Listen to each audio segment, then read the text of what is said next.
je vais vous expliquer comment écrire la structure électronique d'un atome. Alors pour écrire la structure électronique d'un atome, il faut d'abord écrire donc le symbole de l'atome et son nombre de protons.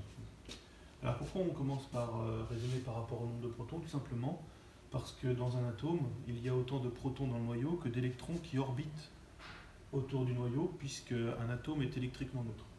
Donc en bleu, j'ai écrit le nombre de protons, et grâce à ce que j'appellerai la phrase magique, il faudra donc citer à chaque fois pour faire le lien entre ce qu'on va écrire en bleu, c'est-à-dire le nombre de protons, et ce qu'on va écrire en rouge ici, la structure électronique.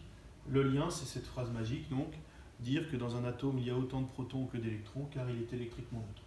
À partir de ce moment-là, on va pouvoir distribuer le nombre d'électrons correspondant au nombre de protons, ici, sous la forme de ce qu'on appelle la structure électronique. Alors, qu'est-ce que c'est que la structure électronique? C'est tout simplement détailler comment vont se répartir les électrons sur les différentes couches électroniques, donc qui constituent donc ce qu'on appelle le nuage électronique, c'est-à-dire l'ensemble des électrons qui orbitent autour du noyau. Donc les électrons se répartissent en couches. La première couche est tout simplement appelée la couche numéro 1, la deuxième couche la couche numéro 2 et la troisième couche la couche numéro 3. Sur chacune de ces couches, on va donc pouvoir distribuer les électrons sur ce qu'on appelle des sous-couches. Donc la première couche, notée la couche 1, possède une seule sous-couche, notée petit s. La deuxième couche possède deux sous-couches, la sous-couche S et la sous-couche P. Alors comment est-ce qu'on va faire le remplissage de chacune de ces couches et de chacune de ces sous-couches? Eh bien c'est très simple, la règle est très simple. On commence toujours par remplir la couche 1 et sa sous-couche S. Alors combien d'électrons peut contenir la sous-couche S? Chaque sous-couche S peut contenir au maximum 2 électrons. Donc ici j'en ai qu'un à mettre, donc je vais mettre le 1 en haut à droite en exposant. Donc voilà comment on écrit la structure électronique de l'hydrogène, qui est l'atome le plus simple, puisqu'il possède un proton et un électron qui orbite autour de son noyau. Si on prend maintenant l'exemple du carbone qui possède 6 protons, donc 6 électrons, nous allons devoir organiser la structure électronique de manière à caser ces 6 électrons.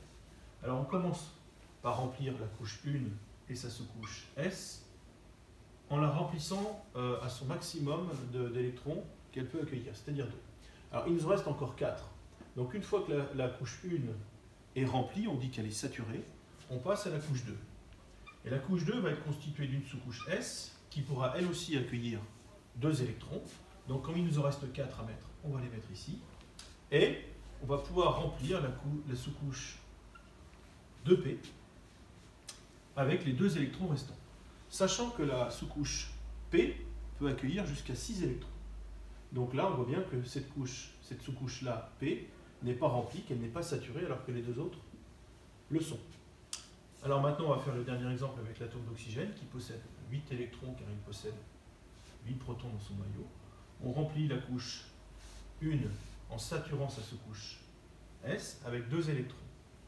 On remplit la couche 2 en remplissant tout d'abord la sous-couche S avec 2 électrons. Et enfin, on remplit la sous-couche P avec les 4 électrons restants.